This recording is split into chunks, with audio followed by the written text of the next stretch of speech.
All right, guys, what's going on? What's going on? Welcome in. So in this one, I'm joined by my buddy Kevin from Buffalo Jet Fan. What's going on, man? What's up? I like how you say it like we're a corporation or something from Yeah. Buffalo Jet Fan. All of us here at Buffalo Jet Fan. Happy to be Buffalo. on, man. Do you prefer Buffalo Jet Fan or Kevin? Oh, you can call me Kevin, man. Okay. Okay. It's Just funny. making People, sure. yeah, people would just seem to be like, "Hey, what's up, Buffalo?" I'm like, "Yeah, that's fine Yeah, too." dude, because I've seen it go like a lot of different ways. Like in the comment section, like people call you Buffalo, people call you the whole BGF, pretty much everything. But dude, training camp is right around the corner for the New York Jets, and it goes without saying that this team has a lot, this really regime organization has a lot of pressure on them going into this season with Rodgers, with Hackett, with Saleh, Joe Douglas, even. And there's a lot of storylines that I'm curious to get your take on some of the biggest storylines. But the first thing I feel like we should kind of dive into here is the whole Devontae Adams like trade. I don't even like trade rumors sounds too like official. I guess maybe the trade Speculation. idea. Yeah, trade Yeah. situation for Devontae. What do you kind of make of it? I think that I don't think he'll be traded before the season starts. I'll start with that. I just think that the Raiders probably fancy themselves a wild card contender. They were around a 500 team last year with an average point differential. They were the definition of just an average team, and I do think that Gardner Minshew, although he's not great, is an upgrade over the average of a kind of a washed, injured Jimmy G and then Aiden O'Connell. And they did improve after Pierce got hired. So they probably think they could scratch out a wild card. And Devontae Adams is definitely going to help them do that. Now, they are projected to be underdogs in 8 of their first 10 games. So if their season goes sideways, he does have no money left on his deal after this year. And maybe he likes living in Vegas. Maybe he likes the coach, but does he want to spend his third act of his career with, a quarterback situation in limbo when he's admitted Aaron Rodgers is in his ear? So I definitely think it's something to keep tabs on at the deadline. But for right now, I just don't see any way in which he's traded before the season starts. For sure. Yeah, I'm in the same boat. Dude, that was a great point about the Raiders being underdogs. I did not know that because, obviously, if the Raiders have 2-3 wins, I feel like that's kind of what a lot of Jets fans are thinking to begin with, right? If the Raiders have, again, 2, 3, 4 wins by the trade deadline, and the Chiefs are rolling and the Chargers are rolling, and Denver's maybe in the same boat or a little bit better, it's in the stacked AFC, it's going to be really, really difficult to continue to make a push. But I'm with you. I really don't foresee the Raiders as like being a horrible team. Like I think they're probably gunning for the wild card as well. It's a veteran roster. They looked good under Pierce, like you said. You also factor in, the additions too: Christian Wilkins, Brock Bowers, Powers Johnson in round 2. Like these are all solid acquisitions that I feel like are going to make a difference. And I know Gardner Minshew might not be as big of a name as Jimmy G, but I still feel like he's probably an upgrade at that position. But outside of Devontae Adams, we also got some news that Brandon Ayuk requested a trade. Do you think that maybe makes some sense for the Jets at all, or not? Not really.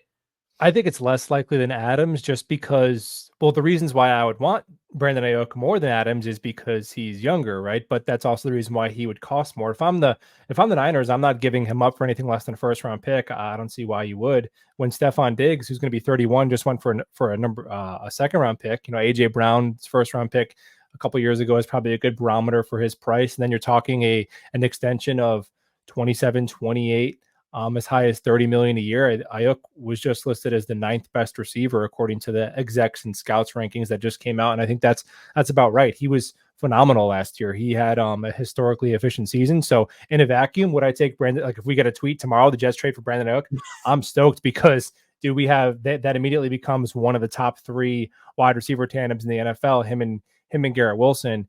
But I just don't see the resource allocation. It's mathematically possible because his cap hit isn't crazy because he's on the end of his rookie deal. So they could extend him and shrink that cap hit this year. And I just don't, when we're already talking about, can we afford to retain, Sauce, Garrett, Brees, Jermaine, and AVT and everything else like that. It's tough to add another one in there when you're and giving up the draft capital to do it. So I think a team that's more desperate, that doesn't have anything close to a number 1 wide receiver, like the Commanders or Patriots, who have a young quarterback to support, Like the Jets used to be when we were bad. We could afford to give a farm for Brandon Ayuk, and we had no one else to pay. But I just don't see it happening. I think there's a good chance he's traded, but I would not put the Jets in one of the top 5 most likely suitors, in my opinion. Yeah, dude. One of the I was looking at kind of the Vegas odds. Who's going to land Brandon Ayuk? I think the second. It was either the second or third team, or second or third favorite. It was the Chargers, which I felt like was a pretty interesting fit. Ooh. Because I don't really think of them as a team that's at the forefront of trading for a wide receiver. Although it does make sense after some more thought. But yeah, I mean, there's been Steelers rumors, there's been Commanders rumors, like you were talking about. Also, I think it'd be kind of like weird slash funny if the Jets actually go out and trade for like a disgruntled player who wants a new deal when they just did that with Hassan Reddick and they haven't given Reddick an extension. And then Yeah. like, what are you going to do with Ayuk if you give him that extension? Is Reddick just going to be sitting there like, where's mine? Kind of a weird deal.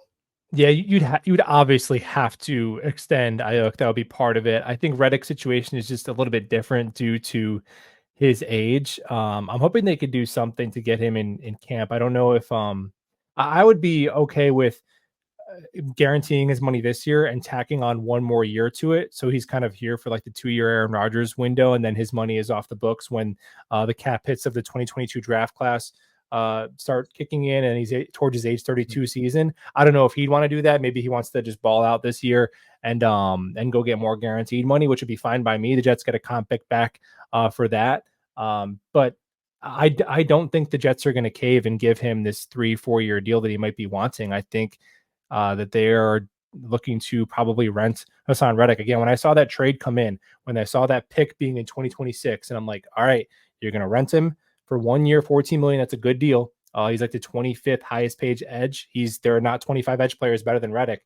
And then he walks, and maybe you get a 4th round pick back in 2026 and you send a 3rd round pick. So you're renting him for a pick swap. That's kind of what jumped into my head right away when I saw that trade come in. I think he's going to be a rental, and I think that's good business for the Jets. It's interesting because I feel like there's not many takes out there suggesting that keeping Reddick on like just this 1 year is a good plan, or at max 2. I feel as though, when people talk about the Reddick extension, they're talking a lot about like minimum 3 years, Mhm. which, for me, I was thinking 2 to 3. 2 to 3 is what Joe Douglas, like I was expecting that news to come out like quickly after the trade Yeah. went down with Reddick. I did not think it was actually going to take this far into the off season for something to get done. If something does get done, which I do believe it something will, but uh, there's been some talks about maybe the Jets just giving Reddick more guaranteed money, kind of restructuring his contract this season, but not tacking on more years, which to me, that just makes all the sense in the world. I mean, if the plan is to play Reddick and he's skipping OTAs, he's skipping minicamp, and he's probably going to skip training camp, just give him, in my opinion, like it's not you're not jumping. We're not saying okay, he's owed 14 million, guaranteed nothing. To Right. oh yeah, he's owed 14 million, and we got to guarantee him 25. Like that, it doesn't. It does. It's not working like that. So for me, I really would not mind if the Jets just if worse came to worst, just maxing out his full guarantees for this season, or at least 80% of it, if that's what it takes to get him in the building. Yeah. And at the same time, the Jets don't feel comfortable on giving him a long-term deal. Yeah, I think that would be fine. For me, the rental stuff is just that was my guess, my hunch when I saw the trade come in and how it was structured, but I don't have any sources. Well, they could give him a 3-year deal. I have no idea. And I don't feel any type of negative way towards Reddick necessarily. I know there's rumors about maybe there was a miscommunication or he went back on his word, but at the end of the day, the dude has been, from what he's produced, if you look at the peers over the last 4 years, the guys who have put up those sack numbers, they're getting a lot more money than he is. And it could be his last chance for a big payday. So him not wanting to practice without any more guaranteed money, I can't really blame the player for that. And we'll see. I would, if that's all it took is to give him some more guaranteed money, maybe like a $2 million more incentive to get him practicing and in camp and ready to go. Yeah, I would do it. And look, if he is rented for 1 year, edge will still be a significant need for 2025 because you really need 3 starting caliber edge players for this rotation to work. So even if Will McDonald and Jermaine Johnson could be your starters in 2025, which I'm confident that they could be a good starting tandem a year from now, we're probably talking about doing mock drafts where the Jets are taking like a first or second round edge again, right? So Yeah. I think if you could do it to where you solve that problem for 2 years, that'd be perfect. But anything beyond that, you have to look at Reddick as a very finesse player where his speed and his get off are his game, to where other players like a Khalil Mack, who had a very productive season at 32, 33, when Khalil Mack is built like a 1980s like GI Joe action figure, right? It's a completely different game. He's so power based. So banking on Hassan Reddick to be highly productive till his age 32, 33 season is probably not a bet I would make. But if you can meet in the middle, I think there is a sweet spot there where you can get him for this year and next year. I would definitely do that. Yeah, and another thing too, it's like, if you are Joe Douglas, realistically speaking, are you really going to trade for a guy in Reddick who wants a new deal in Philadelphia if you don't plan on giving him a new deal? Yeah, Like if yeah. he Why was wouldn't he still be in Philly if he was cool playing on the 1 year deal? Is kind of a question that has to pop up, right? exactly, exactly. But dude, shifting gears from Hassan Reddick, I mean, maybe this kind of falls into this next category, but what are some of your biggest storylines heading into training camp? We first want everybody to be healthy. Obviously, I do want to see Malachi Corley when the pads come on, because he's one of those players where his skill set, just like running backs. Running backs are one of the toughest positions to judge in camp because your primary skill is breaking tackles and you're not tackling. And I think Corley plays wide receiver like a running back, so I'm excited to see Corley get in there. I do wonder Olu Fashanu, where is he practicing? I think that could be a storyline, what positions they're testing him as. In terms of starting positions up for grabs, I don't see many, but maybe safety. Like, could Ashton Davis leapfrog one of Tony Adams or Chuck Clark as a starting safety? Wouldn't be shocked. The kick return is going to be fun, like because of the new rules. Who's Yeah. who's winning that job? So a guy like Tariq Cohen, is he making big plays to make for a roster push? And then I'm looking at towards the defensive line, and I think there's a spot for a UDFA, if not two, or one of these veteran additions like Tack McKinley, McGregor from Michigan, Eric Watts from UConn, who seemed to do pretty well during the OTAs. So those are the spots. I don't really see too many spots where there's roster spots up for grabs besides maybe the bottom of the offensive line room and the bottom of the defensive line room. Gibson, Brownlee, maybe something there, but I think they're both going to make the team. It's just how high on the ranks are they? Like, is Gibson ahead of Lazard? Could be something to watch. Is Gibson ahead of Corley?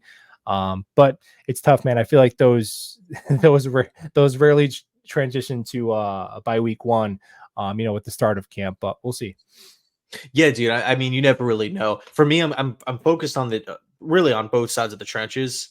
I think, dude, have first of all, like I don't know where you stand on it, but I don't want to be getting these reports from like beat reporters and whatnot, uh, having guys moving positions like we did last season. Where Joe Tittman's at center, then he's at guard, then he's at center. We have Carter Warren flipping back and forth, Max Mitchell flipping back and forth, Becton same deal. I think the only player that was like untouchable or unmovable was Dwayne Brown a year ago. So I'm Yeah. hoping that we just have our set five positions and then they can just work to get better at those, individual spots. And then on the defensive line, although I completely trust Ulbrich and Sala and their track record of developing talent and getting the most out of their players, maybe outside of Carl Lawson, he's the only one that I can probably think of that just hasn't really, didn't really live up to expectations. There is going to be a lot of new faces there, or a lot of losses as well. We lost JFM, we lost Huff, lost Woods, lost Quentin Jefferson, added Fotu, added Kinlaw, and then of course Reddick, he's not there, but I think the new faces on the defensive line, that's going to be a really interesting, at least for me, storyline. Like, how well do we stop the run? Not necessarily in training camp practices, but specifically in joint practices when it's like the ones versus the ones. And then, maybe that first quarter of preseason games, how are these guys looking on the defensive line when it comes to the rotation, getting after the passer, stopping the run? Yeah, I think the defensive line, Quinnen, Jermaine, and Reddick are probably as good of a top three defensive lineman trio that you could find in the NFL. But I think you could make the case that our depth got a little bit weakened with some of the guys that we lost. But for me, I'm really high on Will McDonald, so I think that's going to negate the loss of Huff and JFM to some extent. I think JFM will be missed in the run game because both McDonald and Reddick are weaker than JFM was against the run. And I do think Quentin Jefferson is probably a little bit better than Javon Kinlaw, but I also think that the defense will play way different with a competent offense like that. I'm super excited for this defense to get a chance finally, hopefully, God willing, knock on all the wood, to play with an offense that's able to keep them off the field. That's not going to have them as the second worst starting field position, the third worst time of possession in the NFL to be aggressive. So that's going to be Yeah. the complete game changer. The Jets spent the number one amount of minutes in total games trailing in the entire conference. So, and then you think about a guy like Reddick and McDonald, who are really built for that pin years back. You're up by 10 in the fourth quarter and go close it out. I'm super excited for that. But yeah, I think the second wave of the defensive line did get a little bit worse just because you're starting to have to make some tough decisions financially.